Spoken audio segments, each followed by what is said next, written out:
8వ తరగతి విద్యార్థులకు స్వాగతం. మనము అమ్మ కోసం పాఠ్యాంశాన్ని నేర్చుకోవడం జరిగింది. మొట్టమొదటి పాఠమైనటువంటి అమ్మ కోసం దానికి సంబంధించినటువంటి పదజాలాన్ని ఈరోజు మనం చూద్దాం. వ్యాకరణాంశాల్లో పదజాలంలో ప్రధానమైనటువంటివి నానార్థాలు, పర్యాయపదాలు, ప్రకృతి కృతులు. వీటితో పాటుగా వ్యాకరణాంశాల్లో సందులు, సమాసాలు ఉంటాయి. ఇక్కడ ఇచ్చినటువంటి పదజాలంలో ఈ కింది పేరా చదవండి, పేరాలు గీత గీసిన పదాలకు ఒక్కో దానికి 3 సమానార్థక పదాలు రాయండి అన్నాడు. వాటిలోంచి సరైన పదాలను ఎంపిక చేసి రాయండి అన్నాడు. సమానార్థక పదాలు అంటే పర్యాయ పదాలు అంటాం. అంటే ఒక పదానికి అది సమానార్థకమైనటువంటి అర్థాలు ఇవ్వడం. అంటే ఒక పదానికి ఒకే అర్థాన్ని ఇచ్చే అనేక పదాలను ఏమంటామంటే మనం పర్యాయ పదాలు అంటాం. అంటే ఒక పదానికి ఇప్పుడు చూడండి, ఇక్కడ మనకి ఇచ్చినటువంటి పదంలో నాభము, దీని సరైన అర్థాలు ఇచ్చాడు. ఆకాశము, గగనము అని. ఆకాశము, గగనము అని ఇచ్చాడు. చూడండి ఇక్కడ ఒకసారి, ఇక్కడ చూడండి, ఆకాశము, గగనం. ఇక్కడ ఏంటిది? నాభము అనేది. ఈ నభం అనే పదానికి సరైనటువంటి పదాలు ఇవ్వడం జరిగింది. ఇలా ఒక పదానికి సరైనటువంటి అర్థాలను ఇచ్చేటువంటి వాటిని ఏమంటామంటే మనము ఏమంటాము? సరైనటువంటి పర్యాయ పదాలు అంటాం. ఇక్కడ చూడండి, ఇక్కడ ఇచ్చినటువంటి పదాలు మనం గీత గీసిన పదాలు చూడాలి. ఫస్ట్ది నభము, మొదటిది నభము, వారిదము, తర్వాత ఉరుము, కులిశము, ఇపినము, అలాగే ఇక్కడ చూడండి పన్నగము, మబ్బులు, పతంగులు అనే పదాలు ఉన్నాయి. వీటికు మన సరైనటువంటి పదాలను ఎంపిక చేసి రాయాలి. ఇక్కడ చూడండి, మీకు ఇచ్చినటువంటి పదానికి ఒక్కోదానికి సరైనటువంటి పదాలు నేను చెప్తా, జాగ్రత్తగా నోట్స్ రాసుకోండి. వివరంగా చెప్తాను, జాగ్రత్తగా నోట్స్ రాసు. చూడండి, ఇక్కడ కింది పేర చదివి వాటిలో గీత గీసిన పదాల పర్యాయ పదాలను రాయండి అనేది మనకి ఇచ్చినటువంటిది. మొదటిది నభము. మొదటిది ఏంటిది? నభము అంటే ఏంటి? ఆకాశము, గగనము, అంబరం. ఆకాశం, గగనం, అంబరం. ఈ పదానికి సరైనటువంటి పర్యాయ పదాలు ఏంటి? ఇక్కడ ఇచ్చినటువంటి పదానికి సరైన పర్యాయ పదాలు ఏంటి? ఆకాశము, గగనము, అంబరం. అంటే ఈ నభం అనే పదానికి సరైనటువంటి సమానమైనటువంటి అర్థాలు కలిగినవి ఈ 3: ఆకాశము, గగనము, అంబరము అని. నెక్స్ట్ రెండోది వారిదము. రెండోదేంటి? వారిదము. పైన మీ కింద గీత గీసే పదాలు చూడండి, ఆ పదాలకు సరైనటువంటి అర్థం మీరు చెప్తూ ఉన్నా. మేఘము, మబ్బు, అభ్రము. మేఘము, మబ్బు, అభ్రము. నెక్స్ట్ చూడండి మూడోది కులిశము. పిడుగు, అశని, నిర్గతము. పిడుగు, అశని, నిర్గతము. ఈ 3 కులిశం అనే దానికి సరైనటువంటి పర్యాయ పదాలు. నెక్స్ట్ నాలుగోది విపినము. మేఘము, మబ్బు. విపినం అంటే ఏంటి? మేఘము, మబ్బు. ఆకాశంలో మేఘాలు కురుస్తూ ఉంటాయి, వాటికు మబ్బు పడుతుంది అని చెప్తూ ఉంటాం. ఆకాశంలో మేఘం ఏం చేస్తుంది? వర్షాన్ని కురిపిస్తూ ఉంటాయి, మబ్బులు పట్టాయి అంటుంటాం మనం. ఈ సరైనటువంటి పదం. నెక్స్ట్ పన్నగము. చూడండి, నెక్స్ట్ చూడండి, నెక్స్ట్ పదము పన్నగము. పాము, సర్పము, పని. పాము, సర్పము, పని. దేనికది? పన్నగం అనేటువంటి పదానికి సరైనటువంటిది పన్నగము, పాము, సర్పము, పని. ఇవి సరైనటువంటి సమానార్థక పదాలు. తర్వాత కింద గీత గీసిన పదాలకు సొంత వాక్యాలు రాయండి అన్నాడు. ఇక్కడ చూడండి, కింద పదాలకు అర్థాలు రాసి సొంత వాక్యాలు రాయండి. ఈ క్రింది పదానికి అర్థం రాస్తూ సొంత వాక్యం రాయాలి. మనం సొంత వాక్యం అంటే ఏంటి? ఏదైనా సరే చక్కగా అర్థవంతమైన వాక్యాన్ని రాయడం. అర్థవంతమైన వాక్యాన్ని మనము రాయడాన్ని ఏమంటామంటే సొంత వాక్యం అంటాం. ముందు అర్థం జరుపుకుంటూ దాని సొంత వాక్యం రాయాలి. అమితము అంటే అంతులేని. అమితం అనే పదానికి అర్థం ఏంటి? అంతులేని. అమితము అంటే ఏంటి? అంతులేని అని అర్థం వస్తుంది. దీనికి సొంత వాక్యం చూడండి, జగత్తు మొత్తము అంతులేని జబ్బులతో సతమతమవుతుంది. జగత్తు మొత్తం అంతులేని జబ్బులతో సతమతమవుతుంది. జగత్ అంటే ఏంటి? ప్రపంచం. ఈ ప్రపంచం మొత్తం కూడా అంతం లేని జబ్బులతో సతమతమవడం అంటే అల్లకల్లమైపోతుంది అని అర్థం వస్తుంది. నెక్స్ట్ పరాక్రమం, గొప్ప శక్తి. పరాక్రమం అంటే గొప్ప శక్తి. అశోకుడు కలియుగ యుద్ధంలో గొప్ప పరాక్రమం చూపాడు. అశోకుడు ఏం చేశాడు?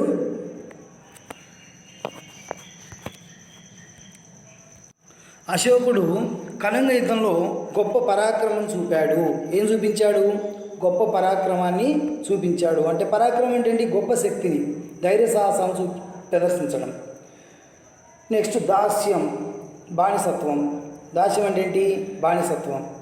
ఆంగ్లేయుల పాలనలో భారతీయులు దాస్యం చేశారు. ఎవరి కాలంలో?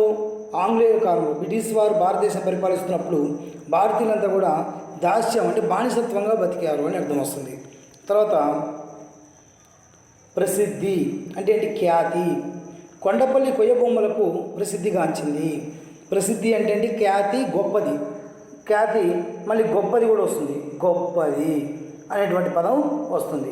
ఈ రెండు పదాలతో తీసుకుంటే కొండపల్లి కొయ్య బొమ్మలకు ప్రసిద్ధిగాంచింది. కొండపల్లి దేనికి ప్రసిద్ధిగాంచింది? కొయ్య బొమ్మలకు ప్రసిద్ధమైనటువంటిది ఏంటిది? కొండపల్లి అనేటువంటిది మనం అర్థంగా. తర్వాత వ్యాకరణ అంశాలు చూద్దాము. తర్వాత వ్యాకరణ అంశాలు. ఇప్పుడు మనం పదజాలం చెప్పుకున్నాం. ఇప్పుడు మనం వ్యాకరణ అంశాల్లో చూద్దాం. వ్యాకరణ అంశాల్లో సమాపక్రియ, అసమాపక్రియ. మీరు 7వ తరగతిలో నేర్చుకుని ఉంటారు కొంతవరకు. మీరు 7వ తరగతిలో మీ టీచర్ మీకు నేర్పించుంటుంది. సరే, ఇప్పుడు కొంత చూద్దాము. సమాపక్రియ, అసమాపక్రియ.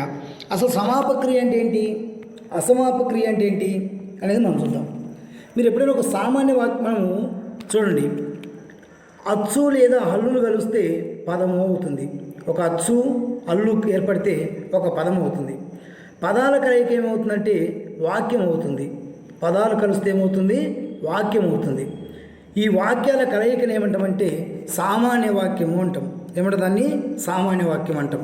చూడండి, ఇక్కడ క్రియ అని చెప్పాడు. క్రియ అంటే ఏంటి? పని. క్రియ అంటే ఏంటి? అర్థం ఏంటి? క్రియ అంటే పని. నామవాచకం అంటే వ్యక్తి. కర్త, కర్మ, క్రియలో క్రియ అనే పదానికి సరైనటువంటి అర్థం పని అని.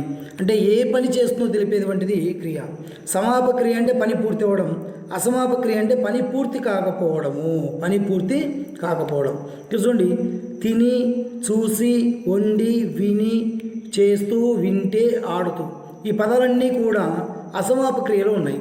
దేంట్లో ఉన్నాయి? పదాలన్నీ కూడా అసమాపక క్రియ అనే దాంట్లో ఉన్నాయి. అంటే ఇక్కడ పూర్తయింది వాక్యము, వాక్యం పూర్తవ్వలేదు. తిని, చూసి, వండి, ఇలా పదాన్ని మనం పూర్తిగా చెప్పలేదు.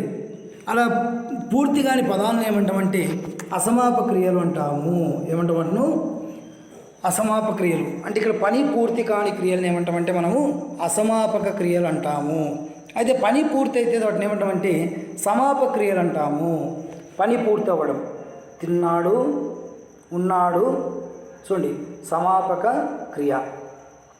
నడిచాడు, ఇలాంటివన్నీ కూడా సమాపక్రియలు అంటాం. సమాపక్రియ, అసమాపక్రియ అర్థమైంది కదా?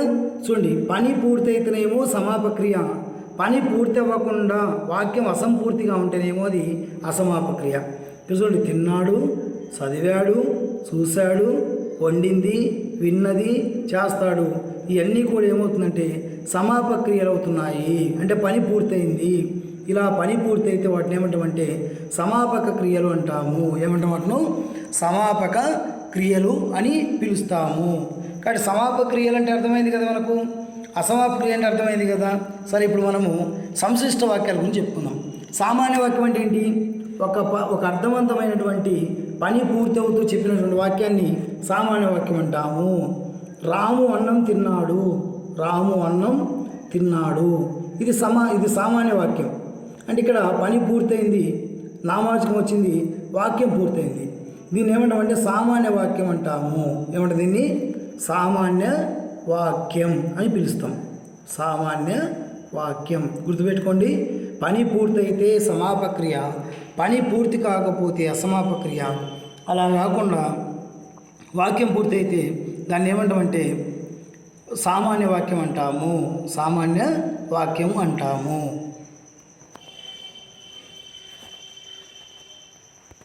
వ్యాకరణ అంశాల్లో భాష అంశాలు చూద్దాం. మళ్ళీ ఇందా మీకు చెప్పే కదా సామాన్య వాక్యం, సంశిష్ట వాక్యం గురించి మనం ఈరోజు నేర్చుకుందాం. కర్త, కర్మ, క్రియలో క్రియ అసమాపక్రియ, క్రియ సమాపక్రియ అని చెప్పుకున్నాం. ఇప్పుడు మనము సంశ్లిష్ట వాక్యాల గురించి చెప్పుకుందాం. సంశ్లిష్ట వాక్యాలు ఏంటవి? సంశ్లిష్ట వాక్యాలు. చాలా జాగ్రత్తగా వినండి. చాలా చాలా సింపుల్ విద్యార్థులారా, వెరీ వెరీ ఈజీ. మనము అర్థవంతంగా చెప్పుకుంటే చాలా సులభంగా నేర్చుకోవచ్చు. ఒకసారి జాగ్రత్తగా వీటిని వినండి. చూడండి, ఇక్కడ ఒకసారి సూత్రం చెప్తా వినండి.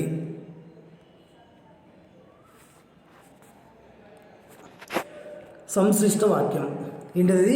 సంశ్లిష్ట వాక్యం 2 లేదా 3 సామాన్య వాక్యాలను కలిపి రాస్తున్నప్పుడు ఒక సమాపక్రియ, ఒకటి కానీ 2 కానీ అసమాపక్రియలు ఉంటాయి. చాలా జాగ్రత్తగానండి. ఇందాక మీరు చెప్పే కదా, ఒక వాక్యాన్ని పూర్తిగా రాస్తే సామాన్య వాక్యం. అలా రాస్తున్నప్పుడు 2 లేదా 3 సామాన్య వాక్యాన్ని కలిపి రాస్తున్నప్పుడు మనం కలిపి ఏం చేస్తున్నాము? రాస్తూ ఉన్నప్పుడు ఒకటిదేమో సమాపక్రియ ఏర్పడుతుంది, ఒకటి కానీ 2 కానీ అసమాపక్రియలు ఏర్పడతాయి. అంటే 3 వాక్యాలు తీసుకున్నప్పుడు మొదటి 2 వాక్యాలు ఏమో అసమాపక్రియలు అవుతాయి, మొదటి 2 వాక్యాలు ఏమవుతాయి? అసమాపక క్రియలు అవుతాయి. మొదటి 2 అసమాపక్రియలు అవుతాయి.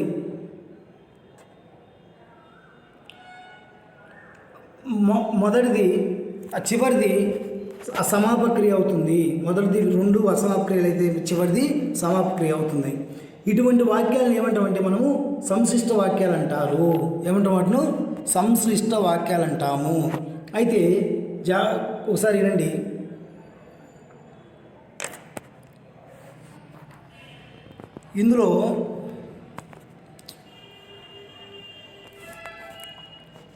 ఇందులో మొదటిదేమో నామవాచకం ఉంటుంది.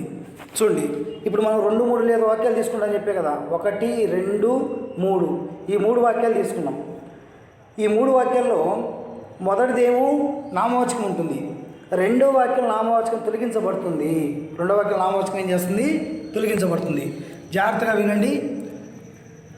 2 లేదా 3 సామాన్య వాక్యాలను కలిపి రాస్తున్నప్పుడు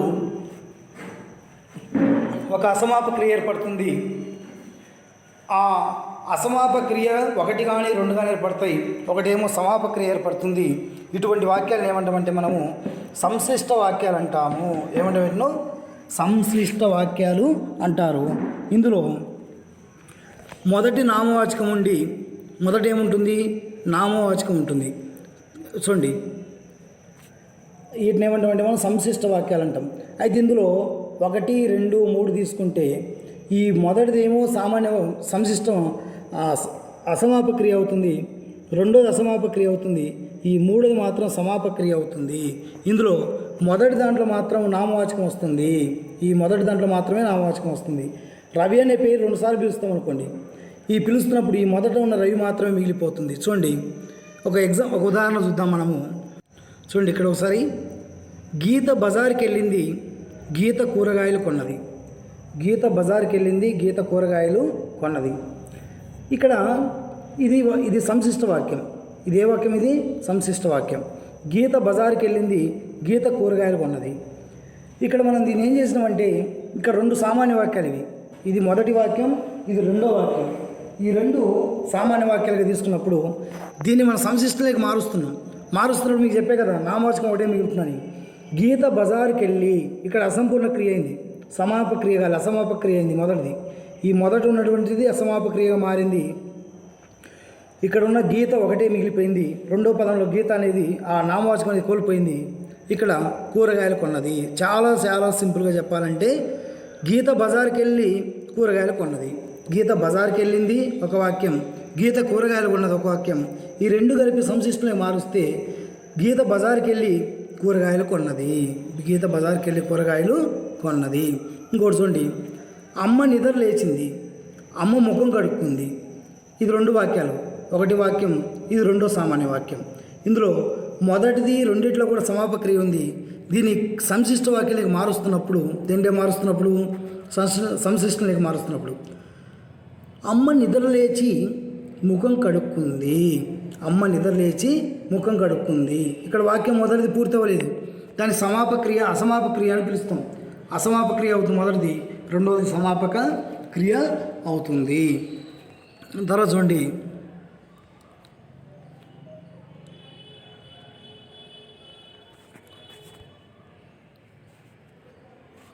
మూడో చూడండి, రవి ఊరికెళ్ళాడు, రవి పండ్లు తెచ్చాడు. రవి ఊరికెళ్ళాడు, రవి పండ్లు తెచ్చాడు. ఎవరు ఊరికెళ్ళారు?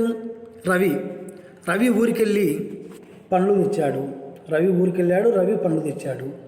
రవి ఊరికెళ్ళాడు, రవి ఊరికెళ్ళి మామిడి పండ్లు తెచ్చాడు. ఇక్కడ చూడండి, రవి ఊరికెళ్ళి పండ్లు తెచ్చాడు. అంటే ఇక్కడ మనం ఏం చేసాము? సమాపక్రియగా ఉన్నటువంటిది రెండు పదాలను ఒకటి అసమాపక్రియగా మార్చాము, రెండో పదాన్ని సమాపక్రియగా మార్చాము. నామవాచకం రెండు రకాలుగా ఉంటే దాన్ని ఒకే నామవాచకంగా రాయడం జరిగింది. ఇక్కడ రవి రెండు సార్లు వస్తే ఇక్కడ ఒకసారి రాసాం. ఇక్కడ మొదటి వాక్యం అసంపూర్ణంగా అయిపోయింది, దీన్నే అసమాపక్రియ అంటాం. రెండో సమాపక్రియ అయింది.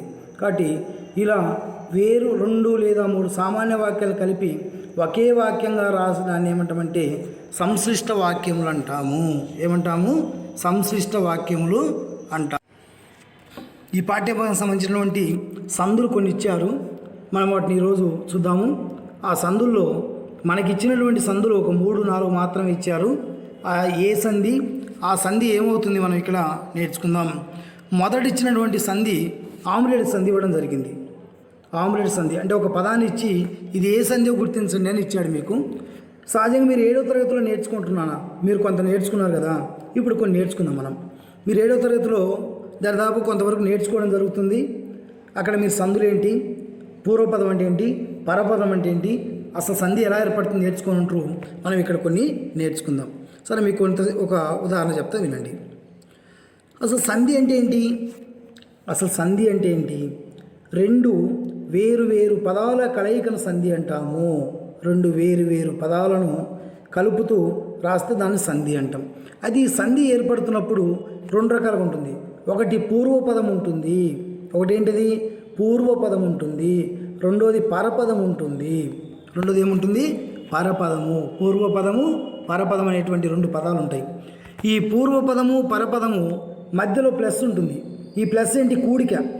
మనం మ్యాథమెటిక్స్లో చెప్పుకున్నప్పుడు మీరు కూడుతూ ఉంటారు కదా, 2 + 2 అని. అట్లా ఈ ముందున్న పదానికి ఈ తర్వాత పదానికి కలిపి ఈ కూడిదాన్ని ఏమంటామంటే ఈ ముందున్నదేమో పూర్వపదము, ఈ తర్వాతదేమో పరపదము. ఈ రెండింటి మధ్య కలయికను ఏమంటామంటే సంధి అంటాము. ఏమంటాము? సంధి. ఇక్కడ మనకు ఆమ్లెట్ సంధి ఇచ్చాడు. అసలు సంధి సూత్రం ఒకసారి చూద్దాం. చూడండి సూత్రం. అచ్చునకు ఆమ్లెట్తం పరమైతే తరచుగా సంధి జరుగును అన్నాడు. ఇక్కడ అచ్చు అంటే ఏంటి మీకు తెలుసు కదా, మనము అచ్చులు అల్లులు జరుపుకున్నాం. అసలు అచ్చు ఏంటి? ముందు అచ్చు ఏంటో చూద్దాం. ఆ నుంచి అవ్వరకు ఉండేవన్నీ కూడా అచ్చులు. ఆ నుంచి అవ్వరకు ఉండేవన్నీ ఏంటి? అచ్చులు. మనం నేర్చుకుంటారు కదా, చిన్నప్పుడు నేర్చుకున్నప్పుడు ఆ ఈ ఇవన్నీ కూడా అచ్చులు అంటాం. అయితే ఇక్కడ ఏం చెప్పాడు సూత్రంలో మనకు? అచ్చునకు ఆమ్లెట్తం పరమైతే అంటే పూర్వపదంలో అచ్చు వచ్చి ఏదైనా ఒక అచ్చు వచ్చి దీనికి ఆమ్లెట్తం పరం అవ్వాలి. ఏం పరం అవ్వాలి? ఆమ్లెట్తం. అసలు ఆమ్లెట్తం అంటే ఏంటి? మళ్ళీ ఆమ్లెట్తం అనగా ఒకే పదం 2 సార్లు రావడం.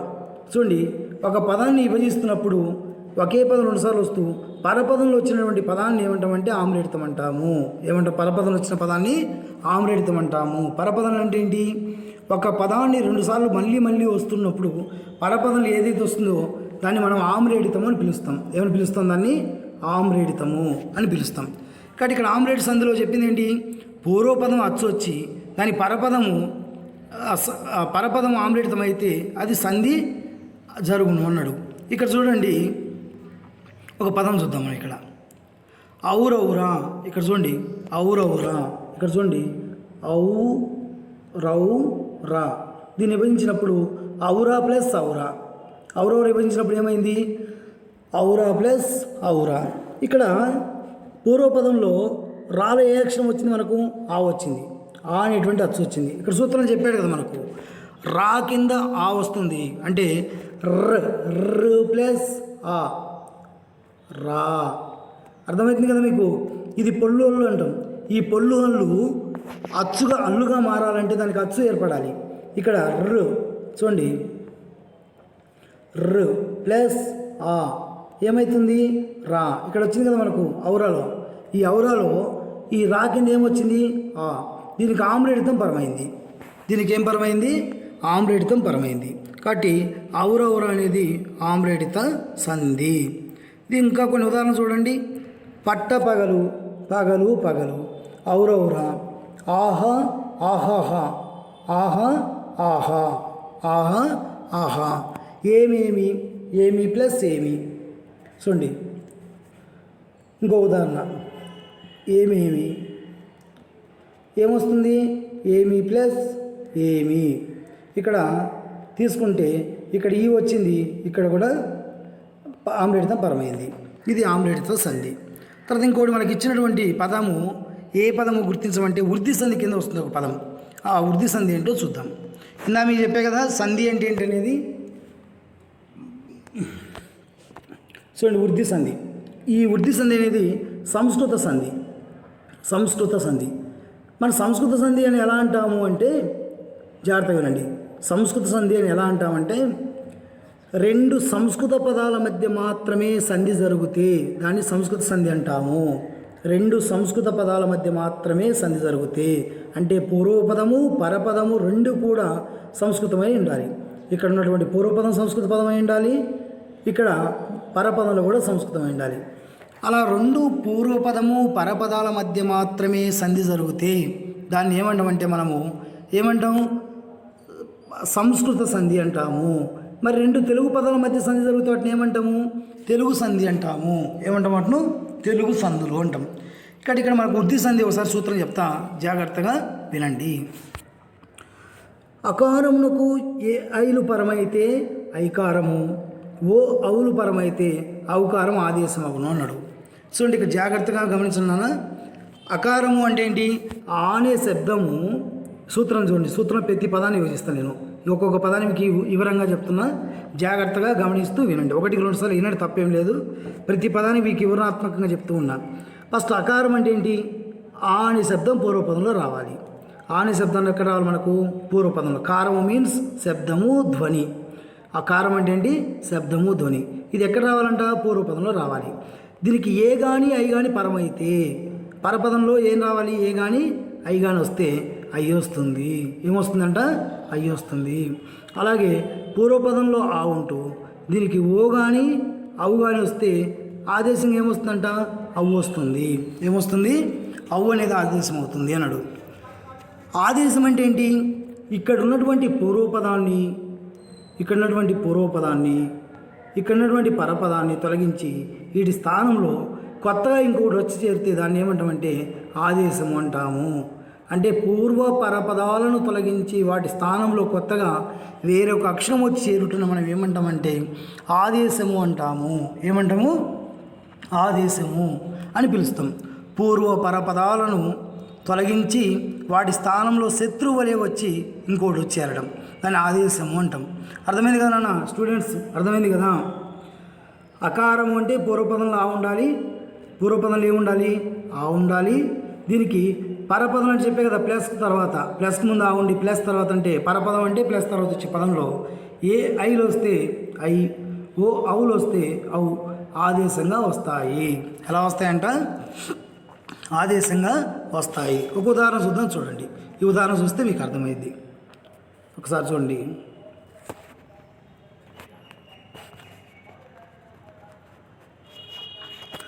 చూడండి, దేవా ప్లస్ ఐశ్వర్యం, దేవా ప్లస్ ఐశ్వర్యం. ఇక్కడ వాలో ఏమొచ్చింది, పూర్వపదంలో ఆ వచ్చింది, పరపదంలో ఏమొచ్చింది, ఐ వచ్చింది. దేవా ప్లస్ ఐశ్వర్యం, ఐశ్వర్యం. ఇక్కడ పూర్వపదంలోనేమో ఆ వచ్చింది, పరపదంలోనేమో ఐ వచ్చింది. ఈ రెండు కలిపితే ఏ పదం రావాలంటే ఐ వచ్చింది కదా. ఇక్కడ చూడండి, దేవైశ్వర్యం, దేవైశ్వర్యం, ఐ వచ్చింది కదా, ఐ, దేవైశ్వర్యం ఇక్కడ వచ్చింది. నెక్స్ట్ చూడండి, ఇంకో పదం చూద్దాం మనం. దివ్య ప్లస్ ఔషధం, దివ్య ప్లస్ ఔషధం. ఇక్కడ దివ్యాలు ఏమొచ్చింది, ఆ వచ్చింది పూర్వపదంలో.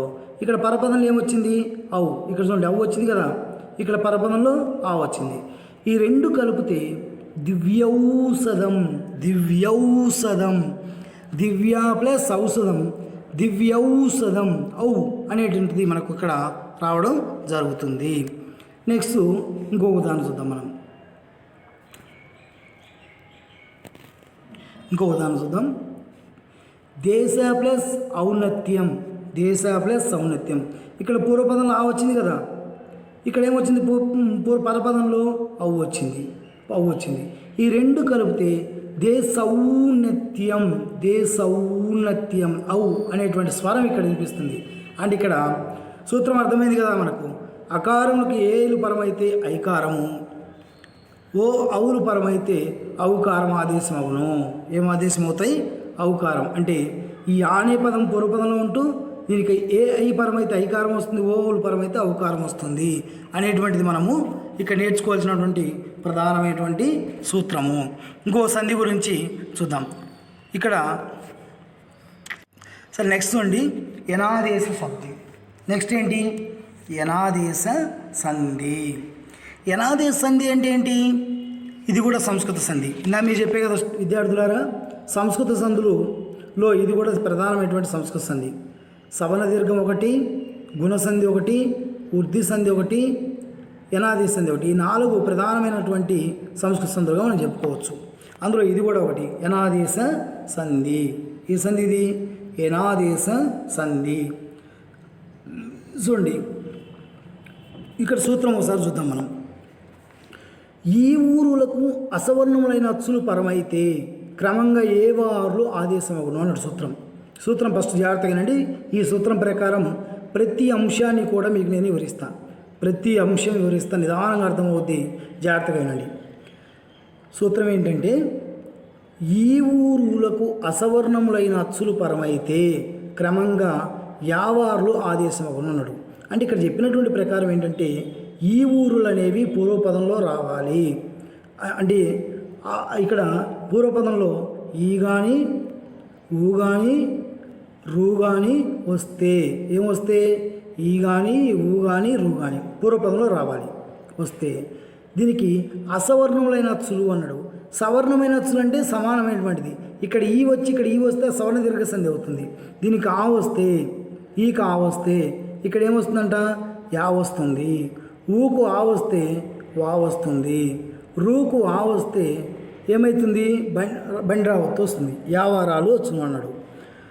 అంటే ఇక్కడ పూర్వపదంలో ఉన్నటువంటి ఈ ఊరులు అనేవి అచ్చులు. వీటికి సమానమైన అచ్చులు రాకూడదు. సమానమైన అచ్చులు వస్తే సవర్ణములు అవుతున్నాయి. ఇక్కడ చెప్పింది ఏంటి మనకు సూత్రంలో? ఈ ఊరులు అనేవి పూర్వపదంలో వస్తూ దీనికి అసవర్ణములైన అచ్చులు అంటే ఇక్కడ వచ్చినటువంటి పూర్వపదంలో వచ్చిన అచ్చు పరపదంలో రాకూడదు. పూర్వపదంలో ఈ వస్తే పరపదంలో ఆ రావాలి, పరపదంలో ఏం రావాలి? ఆ రావాలి. అలా వస్తూ క్రమంగా పరమైతే పరమవుతుంటే ఏంటి? ఇక్కడ పరంగా వస్తే పరమవుతే క్రమంగా ఏమొస్తాయంట?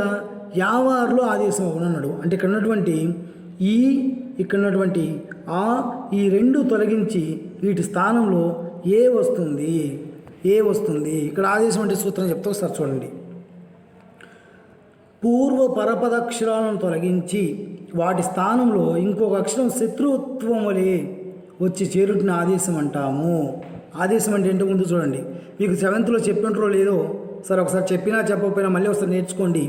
మీకు ప్రతిసారి సూత్రంలో ఆదేశం ఆదేశం వస్తుంది కదా. అసలు ఆదేశం అంటే ఏంటి?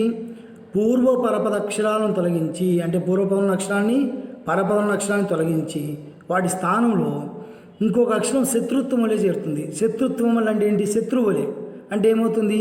ఇక్కడ ఉన్నటువంటి దీన్ని ఇక్కడ ఉన్నటువంటి దీన్ని తొలగించి వీటి స్థానంలో ఇంకోటి ఏరేదో చేరుతుంది.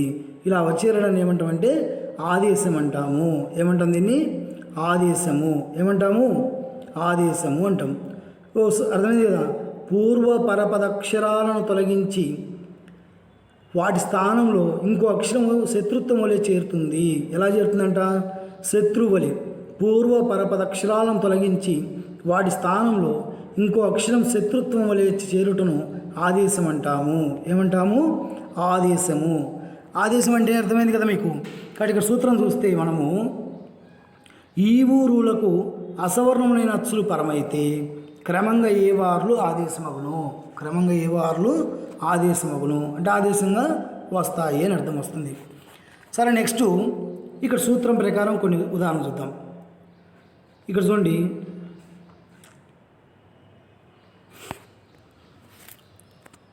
ఇక్కడ సూత్రం ప్రకారం చూద్దాం. అతి ప్లస్ అంత, అతి ప్లస్ అంత, అత్యంత. మన సూత్రం చెప్పింది ఏంటి? పూర్వపదంలో అచ్చు వస్తూ ఏంటిది ఈ కానీ ఊ కానీ రూ కానీ కాబట్టి ఇక్కడ ఈ వచ్చింది. పూర్వపదంలో ఏమొచ్చింది మనకు ఈ వచ్చింది. ఈ ఊరులు పరంగా వస్తువు. ఏం పరంగా వస్తువు చూడండి ఒకసారి. ఇక్కడ ఈ వచ్చింది. పూర్వపదంలో ఏమొచ్చింది మనకు ఈ వచ్చింది. దీనికి పరపదంలో ఏమొచ్చింది ఆ వచ్చింది.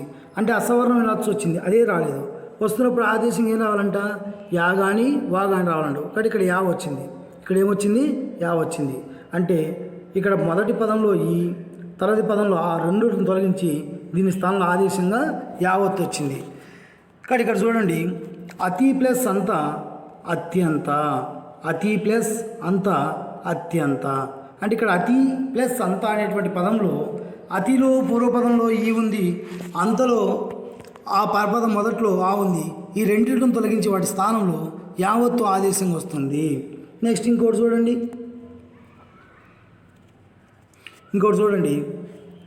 అణు ప్లస్ అస్త్రం, అణు ప్లస్ అస్త్రం, అణ్వస్త్రము. అణు ప్లస్ అస్త్రం ఏంటి అణ్వస్త్రము.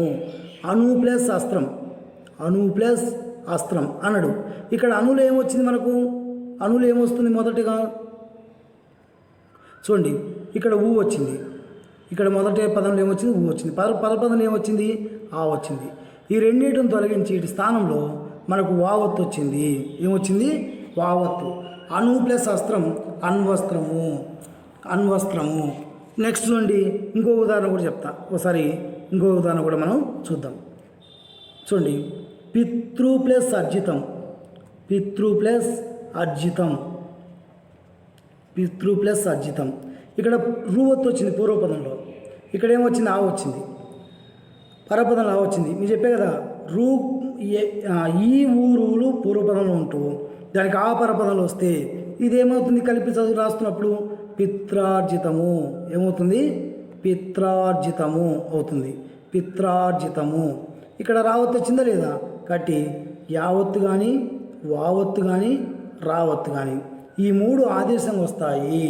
ఈ మూడింటిని ఏమంటామంటే మన సంస్కృతంలో ఎన్నులు అని పిలుస్తాము. ఈ మూడింటిని ఏమని పిలుస్తాం మనము సంస్కృతంలో ఎన్నులు అని పిలుస్తాం. కాబట్టి ఈ మూడు ఆదేశంగా వస్తూ ఈ మూడింటిను పరపదంలో ఉన్నటువంటి పూర్వపద లక్షణాలను తొలగించి వాటి స్థానంలో ఆదేశంగా వచ్చేటువంటి దాన్ని ఏమంటామంటే మనము యనాదేశ సంధి అంటాము. ఏమంటాము యనాదేశ సంధి.